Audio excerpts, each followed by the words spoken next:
first rainfall of spring. I mean, like, it has rained. It rained the other day, but this is like the first rain of the season.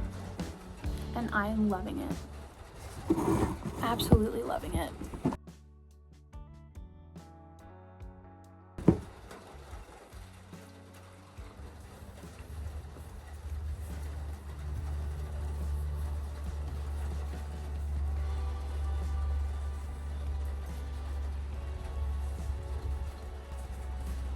It's so cute how like the edges of the trees are a little bit of a lighter green than the rest of the tree.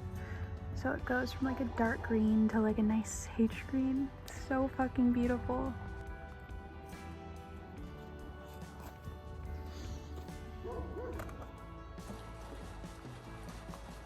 It's funny because if you go back and look at my YouTube videos, depending on what ones I have and haven't privated, you can see like my clothing hyperfixations as they're happening. So the last video I posted, I was wearing this shirt because it is a clothing hyperfixation for me. This video I'm wearing it. It's just funny. Do you ever like experience something that a character in a video game or a movie or a TV show or a book that you love experiences or would theoretically experience? And then like on one hand you're like, it's so cool because I feel like I'm part of something that I love, like a hyperfixation of mine, and I feel like I'm a character that I love. But then you handle it without like half the balls or the strength that the character does. And it's because they're a character, so you can't really compare yourself to them. Because that's me right now. Favorite video game characters are characters that like will experience physical injuries a lot, and then I get what some would consider a minor physical injury. And I'm like, damn, they would brush this off like nothing because they're used to so much worse. Without going into too much detail on what happened, because it was a hard experience for me, I tried to save a cat. And while trying to save the cat bit me, understandably, because it was fighting for its life. And so I can like barely move my finger. Like, well, I can now. It's like day 3 or 4 or 5, but I can't like go like this. And I think the actual circumstance or like happenstance of the event fucked me up mentally, so the pain felt a lot worse than it maybe would have if it wasn't a traumatic situation. And the whole time I'm like sitting here feeling the physical pain of this injury. I'm like, Ellie Williams got her fingers bitten off and she dealt with it, so I can deal with this. Anyways, I'm 60% through Onyx Storm, and some people that I've talked to, what I've heard about this book from friends that have read it, from people online, is that they didn't love it, especially not as much as Fourth Wing and Iron Flame, which are the first 2 books in this series. This is supposed to be a 5-book series, I believe, and this is the 3rd book. So yeah, I've heard people haven't loved it as much, and to be fair, same. I think I will always prefer Fourth Wing and Iron Flame over what I've read so far, because it's just like, it's like watching Harry Potter for the first time, you know? It's gonna be epic because there's nothing like reading something for the first time and loving it.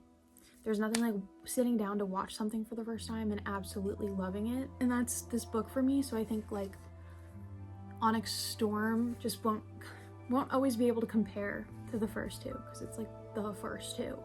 But I still love it.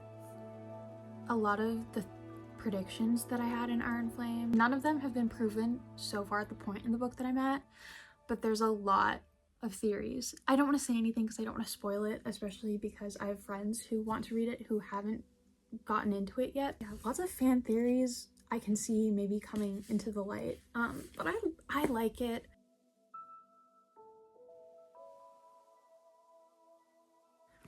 So if you want a message from the universe, from spirit, something that the collective needs to hear, then stick around if you feel drawn to either of these things. Take a sip of your tea. I am having chai tea. A classic. I call in spirit to help give me a message for the collective. What is a message for the collective? What do me and the collective need to hear? Oh, okay. So the first card is the antelope and wheat, and it says nourishment. The second card is the mouse and buttercup, innocence. And then the third, this animal means so much to me because it's what my brother showed himself to me and my mom and my family as when he first passed away. It's the butterfly and the snowdrop. So the first one is the antelope, and the meaning is nourishment. Antelope are associated with community. They're also one of the fastest running mammals on the planet. Fun fact. Traveling in large herds, they work together to detect predators, locate food, and care for the young and the old.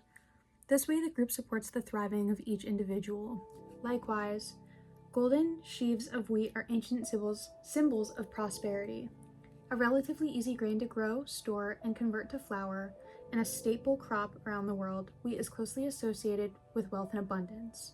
Together, the antelope and the wheat call us to nourish ourselves and our communities. So this card is a good symbol because it's a call to nourish your needs. So if you need community, connection, then it's time to connect with family, friends, loved ones, maybe your romantic partner. And it's also just a reminder that things are going to be okay. Like, even if life feels like it has a lack for you right now, it does not. Stagnancy that you're experiencing right now is so extremely temporarily, and the struggles that come with it are so, that wasn't English. The struggles that come with it are also very temporary. So it's spirit's way, the universe's way of just saying, like, right now you're being given the stagnancy and the struggles, which this might sound counterintuitive, like it might sound redundant, but it's so you have the ability and the time to take care of yourself. And the struggles are showing you what you need to be a happy person. So it's like spirit is giving you the stagnancy right now to take care of yourself, and the struggles that you're experiencing are spirit's way of showing you what you want. That tells you that there's something important to you, something that would fulfill you on some level that you aren't getting now. So then you can be like, okay, that's what I want, and you can go after it after a period of self-care. That's what I got from that. The next card, it was reversed, but I'm gonna read both meanings. It's the mouse and the buttercup. Like the Fool in a tarot deck, the mouse and the buttercup is numbered 0. Both cards mark the start of a journey, and both remind us that we have much to learn. Mice are grounded and innocent, yet anyone who has dealt with a mouse in their home knows that they are determined and highly adaptable. The mouse is paired with the humble buttercup, a symbol of childhood innocence. You may be embarking on a journey and starting down a new path. Remember that innocence and a lack of understanding are not negative qualities. They give you room for growth, for understanding, for learning, and remind us of our capacity for growth, adaptability, and learning. What did I just say? So, to me, I'm gonna read this card like you read the Fool in tarot. The Fool is the first card in tarot. It's the first card in the whole deck and of the major arcana. It's the main character of tarot. And if the Fool is upright, typically it's like, now is a time to take risks and be a little bit silly and know that it's the time to jump into the unknown and to do what you've always wanted, even if you have no idea what you're doing. And then when it's reversed, which this did come out reversed, it's like you need to bring in that childhood naivety. You need to bring in the innocence and the wonder and the ignorant bliss of being new at something, at not ever having done something, at not knowing what decision to make. Like, there's a blessing here that you aren't seeing, but you also do need to kind of go into it with some plan, with some structure. It's spirit saying now is the time to dive in. Just make sure you know a little bit about what you're doing. You don't have to know everything, but you can't know nothing either. So if you wanted to join a fucking guitar playing competition. This is the card that's saying do it, but attend your lessons for a couple weeks first. If you want to move out, do it, but make sure you're moving out to the right place. Make sure you have the right amount of savings. Like, whatever you've been thinking of doing, do it, just make sure you're prepared and that you have some kind of fallback plan. And that's not to say that you'll fail whatever you're embarking on. It's more so just to teach you to be prepared. But on the flip side, it's also saying, like, please be okay with expressing that playful side of yourself. Please lean into that playful side of yourself. Did you have a big imagination as a kid? Would you like build Lego and imagine lots of shit when you did it?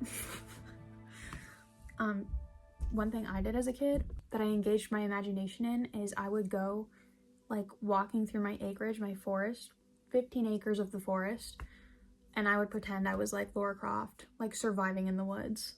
And I would pack scissors, just school scissors, and a journal, and like pocket knives that I would buy from Banff. And I would go and I would pretend I'd be Laura Croft, and that made me happy. And that is how I engage my imagination. How can you do that? How can you engage your imagination? Literally, this might sound stupid to some people, but watch shows that you would watch as a kid. The last card is the butterfly and the snowdrop for hope. The butterfly and snowdrop are two symbols of spring. They remind us that winter will soon end and hope is on the horizon. Butterflies develop through metamorphosis. Holy shit. That just like threw me back into grade 2 when you learn about butterflies in Canada. Transforming from an egg into a larva, then becoming a pupa or a chrysalis, and finally hatching into an adult. The egg stage is so humble and the full-grown butterfly so astounding. The process can feel like magic. Oh. Snowdrop has a bit of magic about it as well. It is one of the first flowers to appear toward the end of the winter, signifying that brighter, longer days are just around the corner. And then the question that this card asks, what gives you hope in times of scarcity? I think that's such a good prompt. I just like, to me, the extra things that the cards say, like the upright meaning versus the reversed meaning, to me, I don't think I'm meant to read those because they're two very completely different meanings, and I think it could be confusing, especially for a collective reading. And I don't want to be like, for some of you it'll be like this, and for some of you it'll be like this, because there's something that both of these situations have, whether you are the collective where the upright meaning of the card would have hit, or whether you're the collective where the reverse meaning would be it. But both of them are to have hope. Whether your goal that you've been wanting to complete is literally right about to happen, right around the corner, that manifestation is right about to come in, or maybe there's still a little bit of time and maybe a little bit more lessons that you're meant to learn. The common message is to hold on to hope. Just have hope. Hope is so worth holding on to. Hi. Hi, Ashy. What a good boy. Hi, honey. Hi, baby.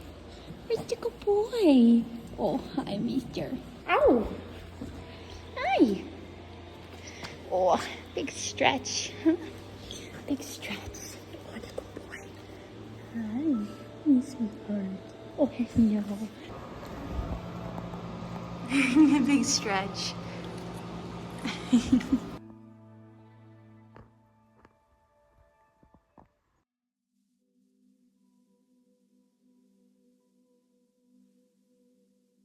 Can you sit? Hey, paw. Good boy. You thought I was gonna do the touch, huh? Good boy. Good boy. Hmm?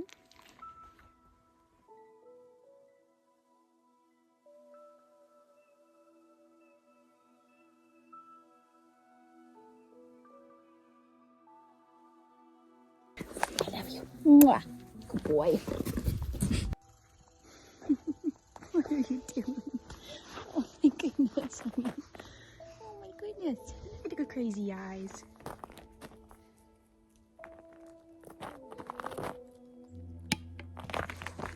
Asher, can you sit?